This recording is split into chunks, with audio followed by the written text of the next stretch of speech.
We're here to talk about the United Nations 2030 Sustainable Development Agenda.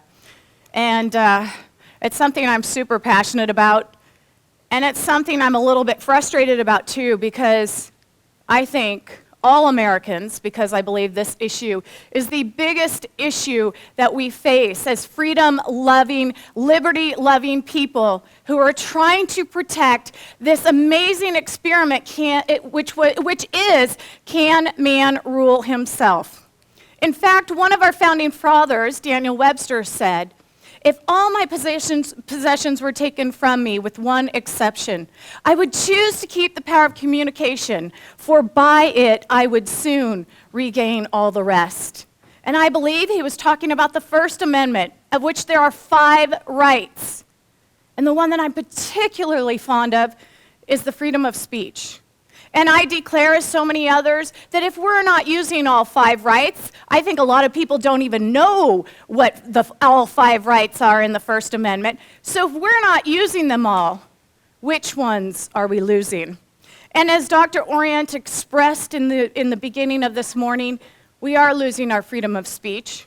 In fact, Berkeley, by October, the city council is expected to change its municipal codes to erase anything that's man-centric.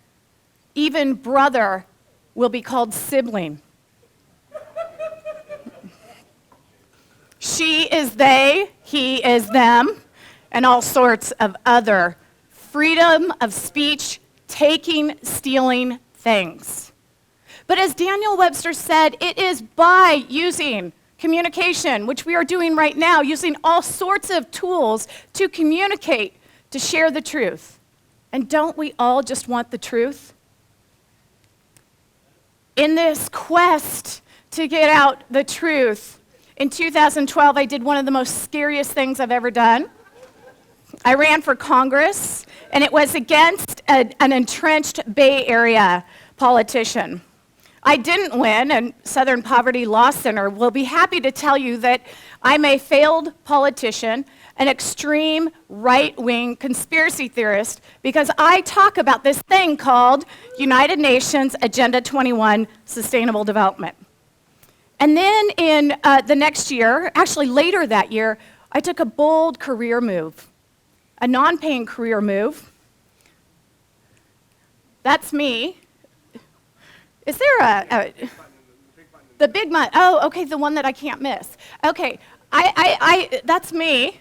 In fact, the LA Times will tell you it's me. They say, and sometimes they do tell the truth, rancher Debbie Bacigalupi, Center, the pig, dressed in a pig costume, carries a No More Environmental Pork sign in protest of Proposition 1, which was California's water bond bill, a $15 billion water bond bill in 2014 that overwhelmingly passed by the left and the right politically in California.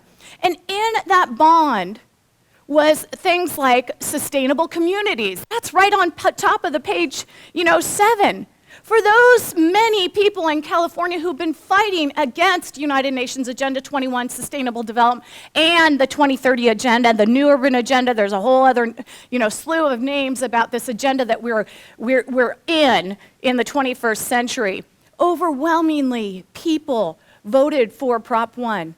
In other parts of Prop 1, it says remove fish barriers. Now let me just put this in there. California is the breadbasket of the nation.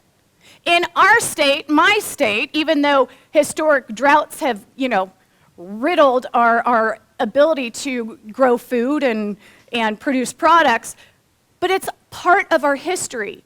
And as a result of that, we've built a series of dams, aquifers, canals to move water where it rains in the North State, where I'm from, to the San Joaquin Valley, where it's hot, arid, and good soil to grow food. And in this proposition, it says remove fish barriers. Let me ask you, what's a fish barrier? Damn, so don't we need more water storage in California, not less? Haven't you heard about the California wildfires? that Al Gore has blamed on climate change, man-made, anthropogenic global warming, but we're finding out that, whoa, PG&E had something to do with some of them. And a spark from somebody's trailer because he got a flat tire had to do with another one. But anyway, it's not because the planet is warming, and because the planet is warming, wildfires are catastrophic. It's because sometimes reckless, careless, and then it could be a lightning strike. But anyway, overwhelmingly, people voted for Prop 1. And yet it was supposed to provide California with more water storage. Did you know that right now in California is the world's largest dam destruction project in worldwide history?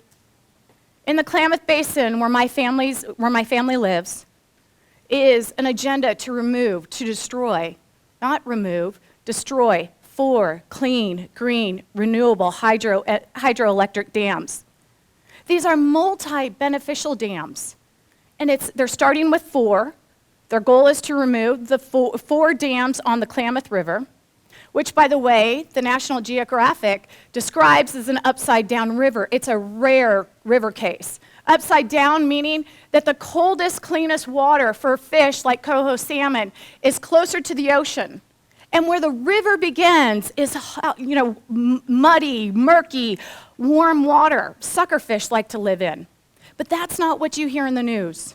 In fact, sometimes you don't even hear about this project in the news.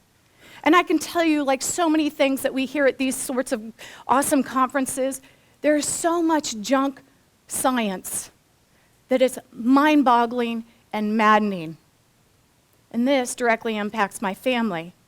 Because the next move, when they destroy, if they get their way and destroy these dams, is to do what they call full basin management. And if you own property and you rely on water, and you have water rights, adjudicated, historian, riparian, whatever, those water rights are in jeopardy. Because under full basin management for their endangered species, they will require all water pulled into the Klamath River.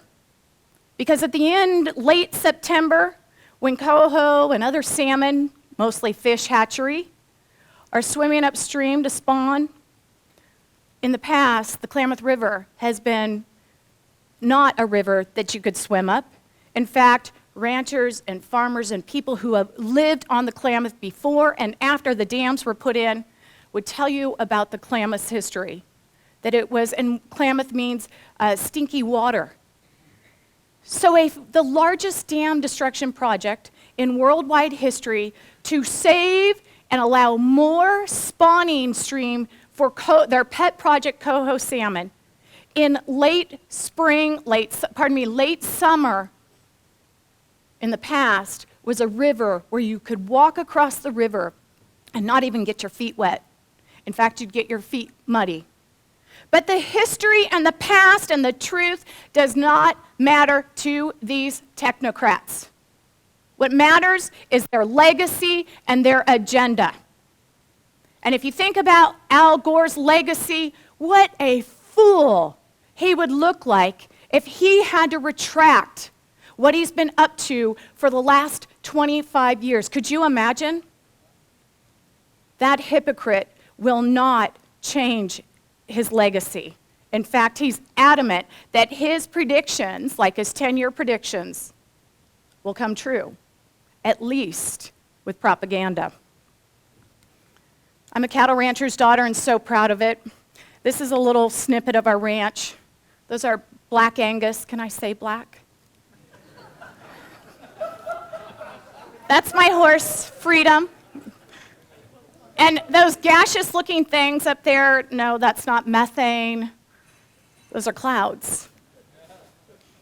Along the way, I've helped produce and inspire some documentaries to share with what is happening to rural America, of which I love so much. A documentary called Blue about radical environmentalism, wolves in government clothing, about the introduction of wolves and how kid cages are designed at school bus stops in New Mexico, for example, because the kids have been seeing wolves at their bus stops. So to protect the kids, they made kid cages. And then to express what's going on in the San Joaquin Valley, I helped create inspired actually, a film called No Farmer, No Water, No Food. One of my scariest speeches that I've spoken at is a conference that was in Monterey, and it was several thousand people, although not that many, of course, showed up to my speech. But it was to CalPERS and CalSTRS and union workers and government employee workers. And it was to expose what this woman, that at that time with the United Nations, Christiana Figueres, had urged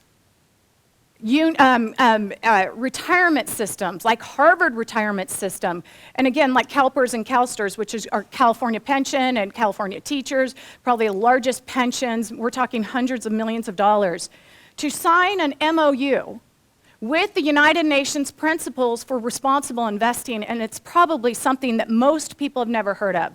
And while I'd love to talk about that, that's not what we're going to talk about today. But I want to remind us what Christiana Figueres said. And by the way, just to be clear, she wasn't there. But what she had the people at the conference I was speaking at, she had them sign this memorandum, encourage them, and she told them that what their fiduciary responsibility is. That their fiduciary responsibility was to, and this is, you could see this in a document, a United Nations document called Show Me the Money, that investors' fiduciary responsibility in the retirement investment sector in Wall Street, divesting, decarbonizing, all of that with portfolios, that their fiduciary responsibility was to help implement United Nations Agenda 21. Oh, I'm sorry, that video didn't play. What she says here is that we only have a short amount of time before, and less than 10 years before we need to act. She also stated that we need to undo the 150-year economic system, which is the United States American economic system is what she's referring to. In December of 2018, I came back from one of the most depressing conferences I've ever been to. In fact, I came back saying, you know what, I'm done going to the United Nations conferences. Even though there's not a lot of us going, and that's why I go, I put myself on planes, I book my hotels, I put myself into these conferences, nobody pays me, I go myself, because it is my way to gather firsthand the information that I believe Americans need to know what we are being nudged and forced into. This thing called United Nations Agenda 21 Sustainable Development, often now referred to the 2030 Agenda. And I came back so depressed because, with my friend Alex Newman of the New American Magazine, awesome journalist, because the conference, it just felt so evil, dark, depressing. Doom and gloom, unless you're going along with we only have 12 more years to, and we must act now because life will be uninhabitable and planet Earth, quotes, will be unrecognizable. You remember Alexandria Communist? In 2018, on December 14th, she put a new pep in my step. Because now I didn't have to struggle so hard with the power of communication to describe what is happening and where we are heading as not only a nation, but as a globe. As a global citizenry, we are heading to global governance. And there's been so many details along the way that we've missed and we've not been privy to, and our elected officials have not shared with us. Details that are hidden. And once revealed, you can never, ever unsee these details. I have 3 goals in mind for this morning.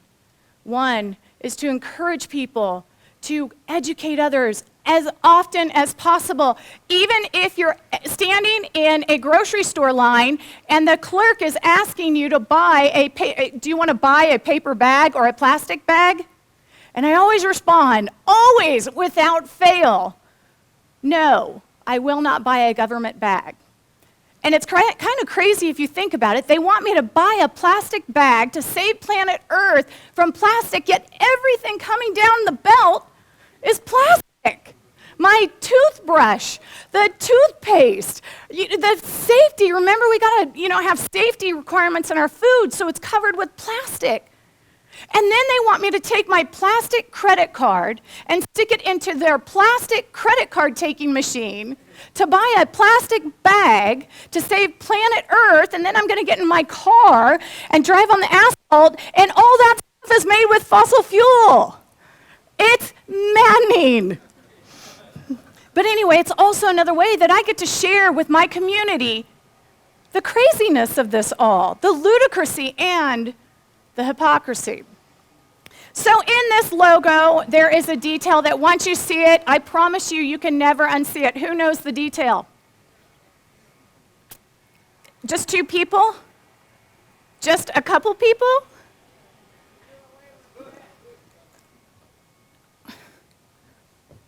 Maybe this isn't working.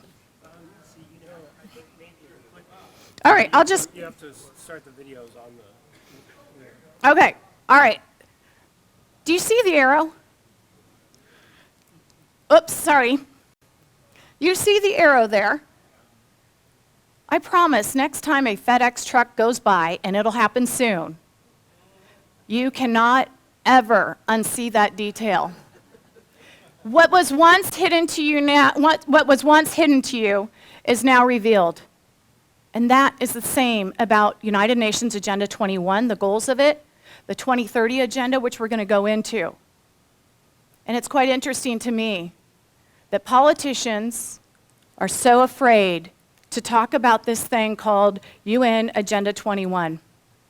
And yet, organizations like the Southern Poverty Law Center, who love to label lynch people, discredit them, are happy to call me a conspiracy theorist because I talk about this thing called United Nations Agenda 21.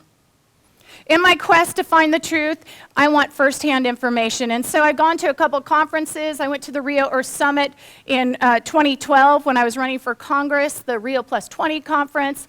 I went to the Paris Agreement, and you could see Willie was there, and Lord Monckton was there, Mark Morano was there. And just recently, Michael Greer, who's here, and I went to the United Nations Habitat 9, the World Urban Forum, and the title of this conference was called Cities for All, because that's the goal that the United Nations has for us by the year 2050. That over 80% of the world's population to save planet Earth from man-made global warming live in cities. I also go to a couple other things to gather information, and I also go to interview people to find out where they are. So I went to the Sundance Film Festival, and let me just show you this little film that I made with CFACT about this conference, by the way, that also, it was the Sundance Film Festival where they introduced climate change films, including Inconvenient Sequel. Yes, Al Gore was there at this conference, or at this film festival. And also at this film festival was the Women's March, where they wear those ugly, pink, disgusting, deplorable pink hats. Anyway, let me show you what came as a result of one of the interviews the interviews I did.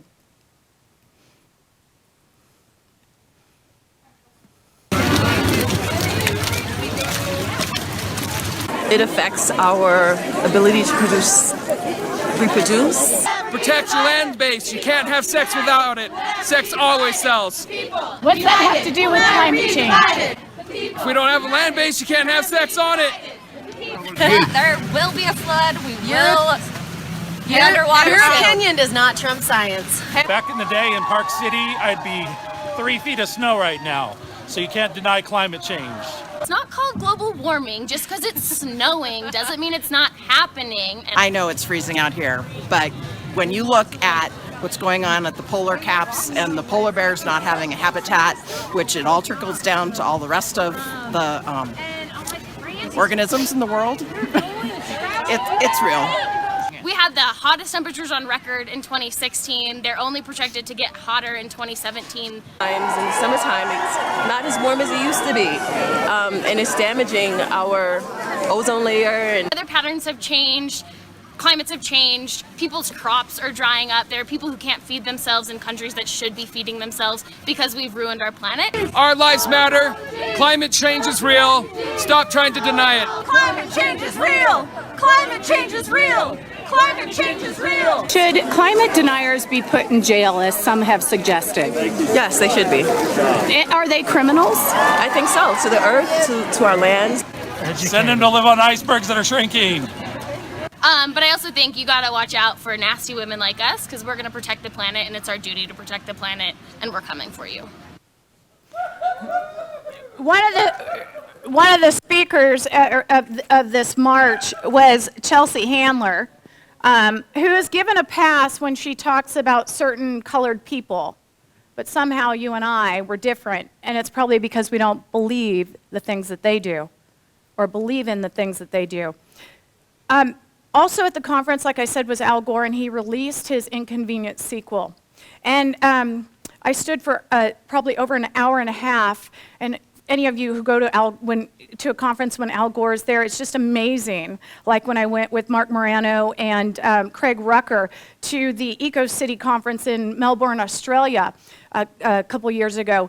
When Al Gore showed up, all of a sudden the weather in Melbourne got colder. Well, the same thing happened here at Sundance. In fact, it was so cold that vegans were wearing, all sorts of faux fur. And in fact, some of them, like you saw that movie star, was actually wearing a real fur. But that's okay because the ends justify the means, right? So anyway, let's check this out.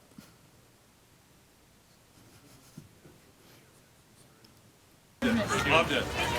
Hey Al, I just saw Inconvenient. Oh, great. Thank you. You know what? My friends make fun of me about the 10-year tipping point. What do I tell them? Well, we've got to keep working. Okay. There we go. We got to keep working on what? Trying to indoctrinate our friends from this, person who has a legacy relying on that climate change becomes, what everybody believes in, and we have all these laws to protect planet Earth and blah, blah, blah, right? So anyway, that's not the only time I captured Al Gore, by the way, on my fossil fuel contraption here. Again, back to the Eco City conference with Mark Morano, we walked backstage after Al Gore was doing his song and dance show, his whatever he does every time, and we waited for a couple hours, no joke, and Mark Morano's pacing back and forth. He's like scripting what he's going to say, and he's practicing, and all of a sudden, Al Gore's, but let me tell you this first, it's kind of fun. So we go down backstage, and we're like, maybe he's here. We didn't know where he could have left for all we knew because it took us a while we went down all these different halls, and then we said, let's just go backstage, and that was like probably 40 minutes after he was finished speaking.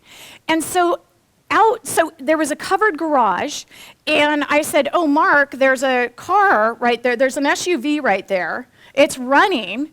Let me go see if that's Al Gore's car. So I went out, opened the door, went out to the garage, and the driver's there, and he rolls down his window, and I said, what time is Al expected to leave? And he says, well, I'm not sure. I've been told anywhere from, and I'm sitting there going, go. This is his SUV, which was running. And like I said, we were there hanging out after that for at least an hour, hour and a half, and that SUV ran. So Al Gore comes out with all his handlers. Mark tries to hand him, I don't have it with me, the movie Climate Hustle, and tries to say, will you please watch this movie, and introduces himself, and Al Gore goes, no, thank you, and walks out. And then they say, how did you get back here? And they wanted to call security on us, but, whatever. Anyway, by the way, just as an aside, I'm going to get so off here. This book is phenomenal. For those of you who are like me, who have struggled with sharing the science that Dr. Willie Soon and Dr. Patrick Moore and so many great scientists who I've met, been honored to meet along the way, Mark Morano, in this book that I call the Golden Book of Golden Nuggets, for average people like me who do not have the IQ as you, this book is such a phenomenal resource for sharing about, the 97% of scientists and the real truth about the 97%, or the polar bears and so many other things. Patrick Moore's quoted in here, Dr. Willie Soon. I highly recommend, and his most recent version, he's included the Green New Deal, which I call the old, ugly, raw deal, is included in his next book, Climate Change. It's called Climate Change, the Politically Incorrect Guide to Climate Change. Okay, now earlier I mentioned that I went to my last UN conference because it was so depressing and dark. That was the COP24, the Conventions of Parties. It was the United Nations Framework Convention on Climate Change Conference in 2018, December. And it was in Poland, Katowice, and it was to design the rule book for the Paris Agreement. And as many of you know, the Paris Agreement was to, that we were all as a nation to act together to try and figure out how we were going to maintain the Earth's temperature within 1.5 degrees Celsius, right? So as if the temperature has a thermometer and we could turn it up or turn it down. But anyway, and how are we going to do that? Well, we must live a sustainable development lifestyle. In other words, ride bikes, live in regions or cities, high-density cities, live in apartments, walk, bike, and take public transportation everywhere you go. Reduce your consumption, don't eat meat, et cetera, et cetera. I mean, just look to the Green New Deal for what it's all about. So this conference was depressing. There I am. I'm winning a Fossil of the Day award. That's fossil. That's not fossil. That's fossil. And anyway, Alex Newman of the New American Magazine and I are toasting with meat. That is Al Gore, fossil or not. And I took that picture, and I took this picture of him here. In fact, I had my big lens, and the United Nations thought I was a journalist. And even though I had a media pass, but they thought I was like the real deal. And so they invited me with my big lens to come up to the front of the room, and I took some awesome shots of this sympathetic man, because look, he's crying. And then if you look closer, if you could see it over there, he's hooked up to something that must be plugged into the wall. So he's heated. I think it's like his tube for artificial intelligence. But anyway, you can see he's sweating. I'd be sweating too if I were lying all the time, darn it.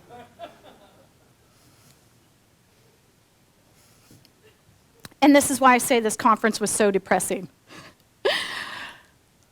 I have, in all the conferences I've been to, U.S. Fish and Wildlife, wolf hearings where young people are screaming they want wolves in their lifetime and they want to see wolves, and I'd like to put some wolves in their backyard. There's nothing more. I don't even know what I can't even describe what words come up for me, but it's almost tearful, like sorrowful, like hurtful. How many children, young people I saw at this particular conference in December. It was extraordinary. And so as we battle for truth here, and for freedom, and liberty, and individual sovereignty, and limited government, and the ability for human beings to express freely their speech. By the way, freedom of speech is not to protect that speech that you like. That doesn't need protection. It's to protect the speech that people don't like. That is freedom of speech. So, thank you. One of the most disturbing things I witnessed in all the conferences, which I captured all this stuff with my fossil fuel smart thingy, is the use of children. This, and you know, it is, and it's mental abuse right now because what they're being told, what they're being fed is a bunch of lies. And they feel like it is their responsibility. They're being taught that it is their responsibility here in the United States and everywhere else in the world that they have to save planet Earth because previous generations didn't care enough about the planet that now, in less than 10 years, we are going to see the destruction of it.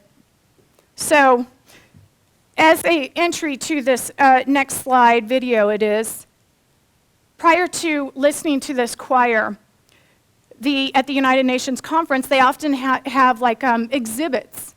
And countries have exhibits, and non-government organizations have exhibits. Well, this particular exhibit that invited the Katowice Children's Choir to come sing was the Pacific Islands. And the bureaucrats who were speaking and saying, welcome children, and it was on the corner, it was a really busy corner, and they had celebration. This particular exhibit had celebrations all the time. They were serving beer. As soon as 5 o'clock came around, I guess it's 5 o'clock there often, they would have beers ready to go, because it's time to party, because they're saving planet Earth from people like you and me. So anyway, prior to, they had the children sit down on the floor, and they shared with them the Pacific Islands dilemma, that if people around the world do not change their lifestyle, their habits, if they do not change their behavior, Pacific Islands will be underwater, just like Al Gore predicted, in his 10-year tipping point about Miami. So that was a couple years ago, by the way. That's why he gave me that dirty look when I said, hey, Al, what about the 10-year tipping point? I was thoroughly disgusted by these bureaucrats who were telling these children, who were sitting there going, they have no idea. But anyway, without further ado, this breaks my heart.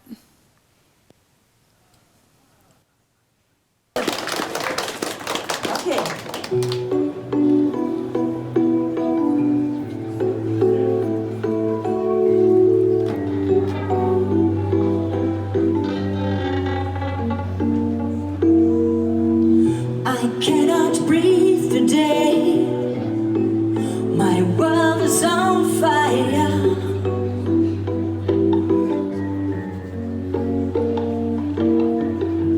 Since you took your love away, the sky is gray and full of desire.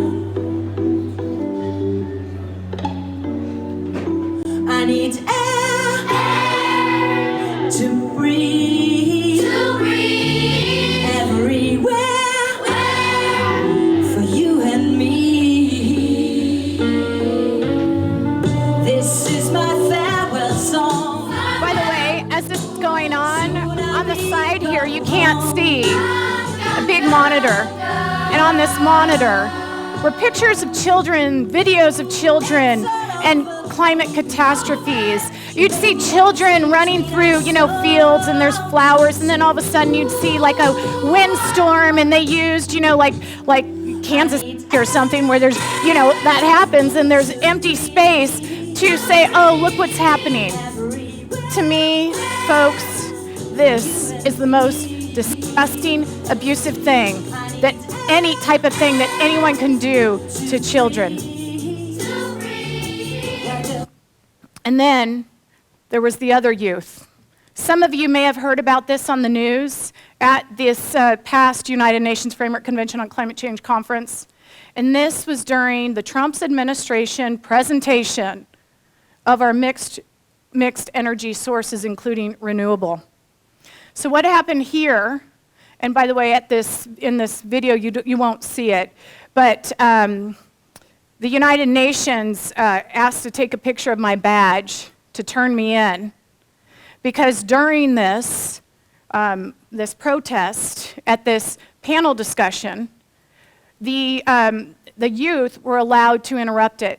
In fact, for 15 minutes, they interrupted it. So I went up to the United Nations police who were flanking the stage, and I said, why aren't you stopping this?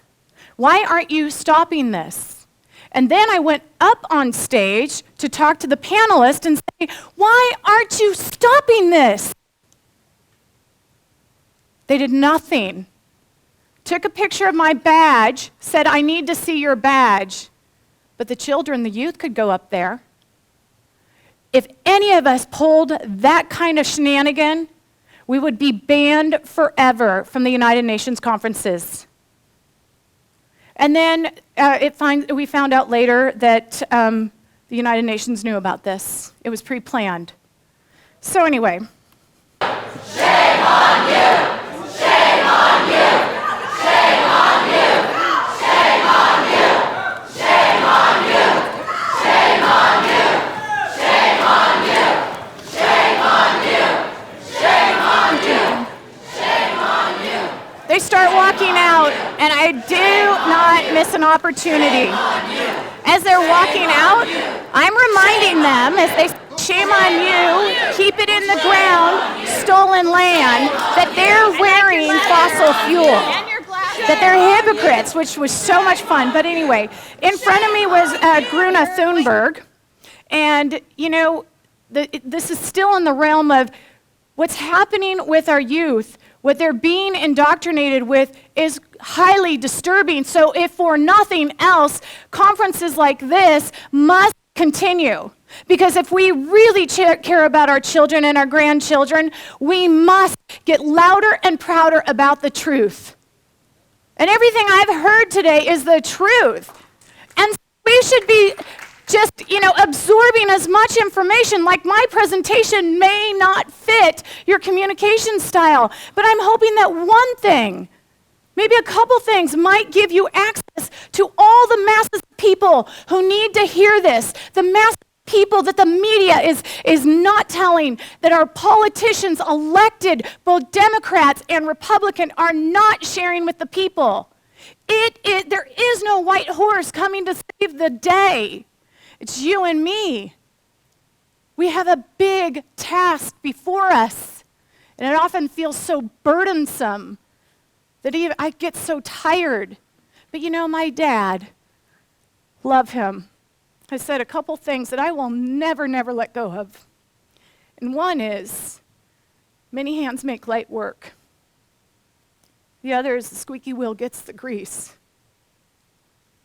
And although I would say Pat knows this, Pat's a dear friend of mine, a hero of mine, my dad's a bit of a technocrat. And he can't communicate what he needs to share, that he wants to share, because I just don't have the kind of IQ that he needs to get, he wants to share and teach so badly. He was driving tractors by the age of 3 as, a generational rancher. So for him, common sense is, you don't know how to drive a tractor? That's common sense but not for somebody like me. So perhaps what I'm trying to say is perhaps, for a lot of people out there like me, something, just something basic can be spread across to other people, like standing in a grocery store line and just pointing out the hypocrisy of all this. It's happening in Common Core.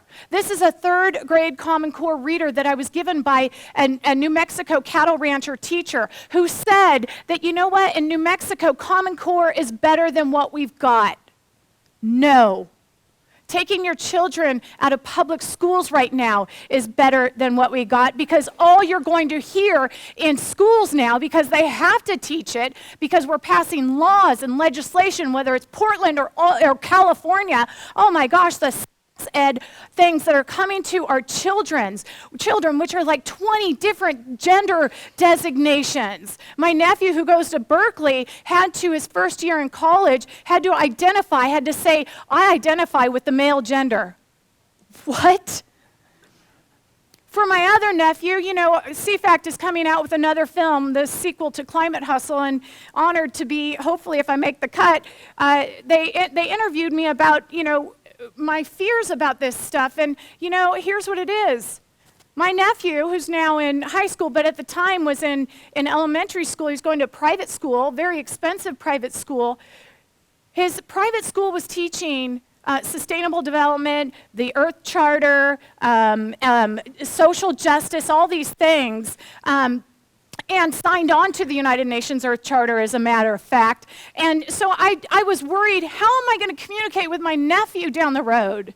Are we going to be talking about how they're saving planet Earth? I mean, it's going to be like talking a foreign language unless you're following any of this stuff. And I saw, it just was painful to envision the future. And then all of a sudden this came up. So here's this third grade common reader. By the way, the goal of this reader that you can't see down in the lower right-hand corner is to identify the theme and who is more powerful in the story, who's got the louder voice, for lack of better terms right now, specific terms. It says, I won't wear lipstick. Okay, folks, what's wrong with lipstick? What's wrong with lipstick? Oil-based fossil fuel and livestock byproduct. Bad in the 21st century. And I'll only drink half a cup of coffee, Dad says, and she could hardly hear him over the grinding of the rainforest coffee beans. What's wrong with that? Aren't we worried about cutting down the Amazon forest, and ranchers and farmers we planetary villains are chopping down the Amazon forest at an alarming rate? According to Al Gore, her family sure knew how to ruin a perfectly good Mr. Rubbish mood. She put on her jeans and her what? Spotted owl t-shirt. You see the spotted owl on her shoulder? Okay, so let's talk about the spotted owl very quickly. In California, there are moratoriums on timbering. In fact, if you own a private forest, my parents have some acreage in some private forest. And in order to get a timber harvest plan, which is now getting thicker and thicker because now we need to include wolf habitat as a concern for the environment. Registered foresters, which takes about 7 years to get to become a registered forester like a PhD, have to hoot for 6 hours. You know what hooting is? You know what hooting is? They have to hoot like an owl would and wait 6 hours.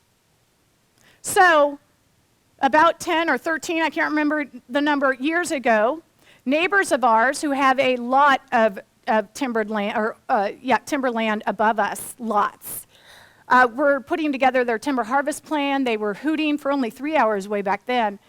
And there was an owl, and still 10 or 13, and there has not been one heard since, 10 or 13 years later, they still can't timber and they have to go through all these processes in certain areas on their land. They have to go through all these processes because 10 or 13 years ago, somebody heard an owl. Now, what California Department of Fish and Game, I'm sorry, it's now Wildlife, because this is not about game anymore, it's about rewilding America, has stated recently that, the spotted owl population is not decreasing because of, timbering down old timber trees and old forests. No, it's because of the barred owl, B-A-R-R-E-D. A more aggressive owl is mating with the spotted owl, and therefore now Fish and Wildlife has given themselves the pass to kill barred owls. But they're not going to let you know that, are they? Because they're going to continue to use this misinformation to get their agenda through. Thank you. Who said this? He alone who owns the youth gains the future. Hitler. Known as Gray Wolf, radical environmentalist, not a good dude. This is Boy Scouts of America, Green to Deep Green. In fact, this is their old website. This is their new website, Leave No Trace Behind, and I'd like to take a little bit of credit for this change in website, because as soon as a friend alerted me to this Green to Deep Green website, and I saw the symbol for the United Nations, which is the 3 E's, the leaf in the middle, sustainable development, and then you could see where I've circled in red a quote by the United Nations, Gru Harlem Brundtland, by the way, about sustainable development. Then over where to the right, you could see a star, and that's where you can click on that PDF to learn how you can get your sustainability merit badge as a Boy Scout or whatever they are these days. And so anyway, I called up Boy Scouts, got hung up on several times because I kept telling them, you need to read your website. And they were telling me, no, you need to read our website. And I'm like, I'm reading it right now. You are quoting the United Nations. They do not believe in private property rights. Click. But anyway, look, they've changed their website because now they need to be a little bit more secretive and, leave no trace behind. It sounds, no big deal, right? But if you look further in their new website, they talk about sustainability. But sustainability means more than just leaving no trace. It means leaving a legacy. In our 2nd century of service, we have built the Summit Bechtel Reserve as a showplace for sustainable development, introduced the Sustainability Merit Badge, and held sustainability summits in the West. This is their website. You would probably go to Wayback Machine and find this.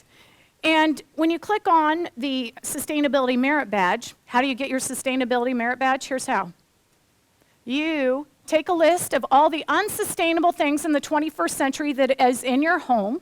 By the way, they do have a questionnaire on their new website. It's over 200 questions on what are you doing in your home to be sustainable? And so you could get a sustainability household certification by going through all these things, which is like defrosting your refrigerator and keeping it defrosted.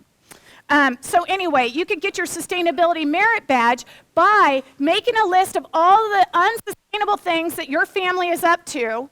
Like, instead of playing a guitar, you're watching TV. And then your Boy Scout or Girl Scout, I don't know what they are anymore, but your Scout Master, your Scout Leader, whatever, trains you, teaches you, talks to you, has dialogue on how you can go back to your family with that list and say, you know what, maybe we better be lighter on planet Earth and reduce our consumption and on. And then you get your Sustainability Merit Badge, which looks like that in the upper right-hand corner, which is like the 3 E's or the 3 P's of sustainable development. All right, the 3 P's, the 3 E's, social equity or social justice. You all hear about that now, right? All over the place. It's in everywhere, every day. Social equity is evening the playing field. Obama told us that. Economic justice, wealth redistribution. Whose wealth? Ours. Environmental justice, no joke. Rocks have rights. Rivers in New Zealand have human rights. And what can those rivers now do in New Zealand? Sue you. There is a massive movement going on right now, and I know this because I'm in the ag industry, the animal owning industry, to have us not as animal owners, livestock owners, but guardians. And if you're a guardian, you can be sued. The 3 E's of sustainable development, or the 3 P's, people, planet, prosperity, they all go to the same thing in the middle. Where all these things connected in the middle, called sustainable development. A brief history, 1972, the Club of Rome published Limits to Growth. Speaking of limits, I know I'm running out of time. In 1987, the United Nations Secretary at that time tasked Gru Harlem Brundtland to write this report called Our Common Future. Like Common Core, do you get what Our Common Future is about? Not only did they define what sustainable development means, but they also tasked the world. This was pre the United Nations Agenda 21 meeting conference. They tasked the world with coming together to save planet Earth by living sustainably in the 21st century. Hence, name United Nations Agenda 21, the agenda for the 21st century. Truly, it is an agenda to one world governance. In 1992, they published the United Nations Earth Charter, which many schools throughout the United States have signed on to. The Earth Charter is to replace the 10 Commandments, the Bill of Rights. 1992 was also the United Nations Rio Earth Summit. The United States Geological Survey, you can see, talks about sustainable development. In fact, they even credit Gru Harlem Brundtland and the Brundtland Commission. And they say, you know what, this is a normative term, Karl Marx, whatever, or Immanuel Kant. This is a normative term, and we use it too. We're here to talk about the 2030 agenda, and everything I have been telling you is part of the 2030 agenda. It is for global action. It is to take the Millennium Development Goals of the United Nations, exhaust them, but now create new goals by the year 2030 that we as a planet global citizenry are supposed to implement by the year 2030, 17 goals, 169 targets. This was signed when Obama was president, and pledged that no one will be left behind. No one. And as I'm being told, I'm called, or whatever, a conspiracy theorist, I just want to leave us with who truly are the conspirators. With grace and good humor, and we've had a very successful visit. We've signed a climate convention. We've asked others to join us in presenting action plans for the implementation of the climate convention. We've won agreement on forest principles. We found a warm reception among the G7 and many developing countries to our Forest for the Future initiative, and many U.S. proposals on oceans and public participation, on the importance of economic instruments and free markets were included in this mammoth Agenda 21 document. You heard it there. Not only did you hear it there, you'll hear it here. The clerk will report the title of the resolution. House Concurrent Resolution 353, concurrent resolution expressing the sense of the Congress that the United States should assume a strong leadership role in implementing the decisions made at the Earth Summit by developing a national strategy to implement Agenda 21 and other Earth Summit agreements through domestic policy and foreign policy. Chair now recognizes the gentleman from New York. Mr. Speaker, I rise in strong support of H. Con. Res. 353, expressing the sense of the Congress that the United States should assume a strong leadership role in implementing the decisions made at the Earth Summit in Rio de Janeiro. I now yield to the gentlewoman from California, Ms. Pelosi, the sponsor, to explain the resolution. The gentlewoman from California is recognized. I thank the gentleman for yielding. Thank you, Mr. Speaker. I thank the gentleman for yielding. In fact, it is a very simple resolution, which the gentleman has just mostly explained. The Earth Summit Environmental Leadership Act, as this is known, presents us with an opportunity to follow up on the important work of the Earth Summit to develop its blueprint, Agenda 21. You heard it there, too. This is not a left-right issue. This is an American freedom issue. And we should be so proud to talk about this thing called United Nations Agenda 21. It's even in federal registers.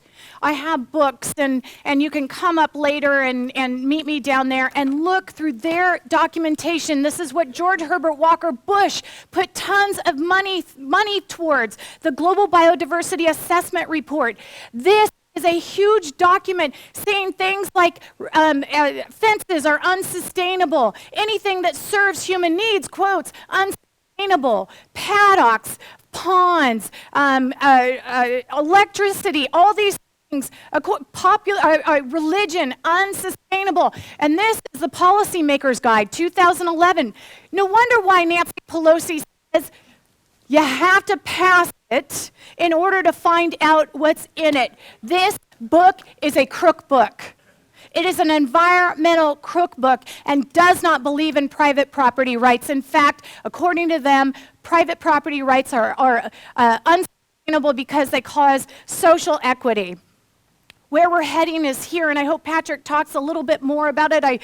If not, you can go into other presentations. This is the United Nations Wildlands Project map. The red zones is no human use zones. The yellow are buffer zones. And the goal is to force us into regionalisms, mega cities. Cities are National Geographic has recently described as carbon-free, fossil-free cities, where we can walk and bike and take public transportation everywhere we go, kind of like this. And again, children are being taught this. They're in books and smart growth and all these various aspects of United Nations Agenda 21 and the 2030 Agenda. Here are the 17 goals. The major goal that they have, the number one goal, is to eradicate poverty in all its dimensions. Let me ask you, how do you do that? Because I know plenty of homeless people who are happy being homeless. You cannot force people out of poverty, especially those who choose. You cannot, what would happen to teach the people how to fish so they could feed themselves? That's not what this is about. It is about wealth redistribution, your wealth to other people who may not want to work as hard as you, who may not want to own private property rights. Some other things in the 2030 agenda, for those of you who do not like GMO or concerned about GMO, by the year 2020, maintain the genetic diversity of seeds. In other words, GMO. Target by 2020, have the number of global deaths and injuries from road traffic accidents. How do you do that? Get everybody out of their cars, right? How about this one, target 3.8, achieve universal health care. Have we heard that lately? Green New Deal, vaccines for all. Ensure that all girls and boys complete free, equitable, quality primary and secondary education, leading to relevant and effective learning outcomes. And then I'm going to target 6.6 by the year 2020, protect and restore water-related ecosystems. I'll take you back to the Klamath River Dam, the largest dam destruction project in worldwide history. They want to restore it. And there's so many lies that are being told, like farmers and ranchers are taking over 70% of the world's water. We cannot capture 70% of the world's water. It's impossible. And of that water we do capture in California by law, 50% automatically goes back to the environment. So you have the 60% that falls on the ground, that we can't capture, and then what we can, 50% automatically goes to the environment by law, and then farmers and ranchers are left with 40% to feed the world, and municipalities get 10%. It's a lie that we're being told about water.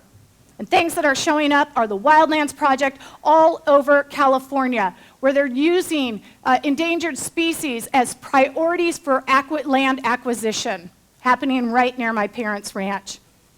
Walmart involved. I'm so glad we got that sustainable clock. And as a cattle rancher, I'm going to end here. First, carbon. All the things that the United Nations is attacking, carbon, fossil fuel, and livestock, yes? So carbon, the king of all elements, life, everything with life has carbon. So what, are we going to tax my teeth? Because my teeth have carbon. Fossil fuel, whose pacemaker? Who has a pacemaker right now which was made with fossil fuel? All the medical appliances, many of them in the hospitals, fossil fuel. Diapers, aspirin, all these, my glasses, lipstick, all these extraordinary inventions that make living on planet Earth fun and consistent.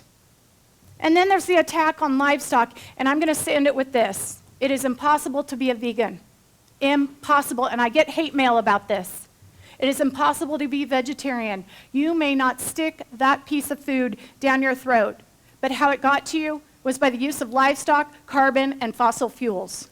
Our trucking industry, hallelujah, relies on all those things. Everything we are touching right now is livestock byproduct. If it isn't actual livestock byproduct, it was brought to you. Everything, 99% of the cow is used in something that is the most extraordinary animal.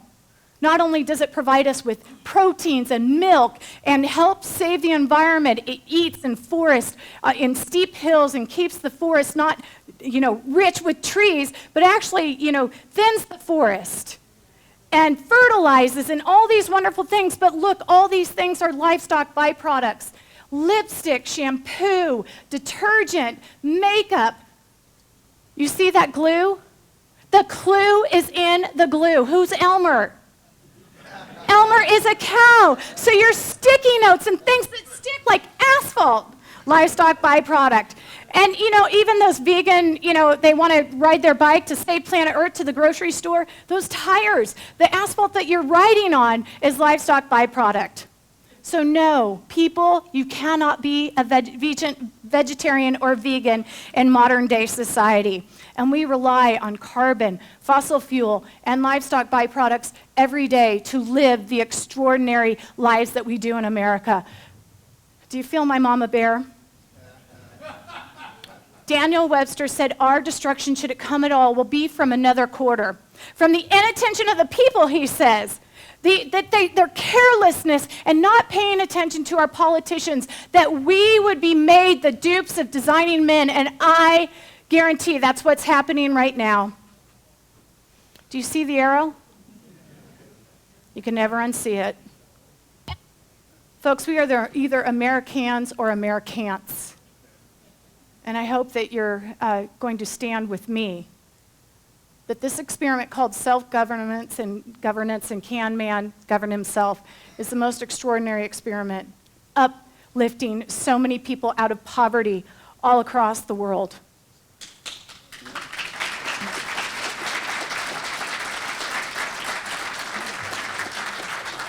And I thank you for, that my going over time. And with the last thing, I just hope we can educate, communicate, but do not hibernate. And if you talk to Susan Crockford, the polar bears are doing just fine.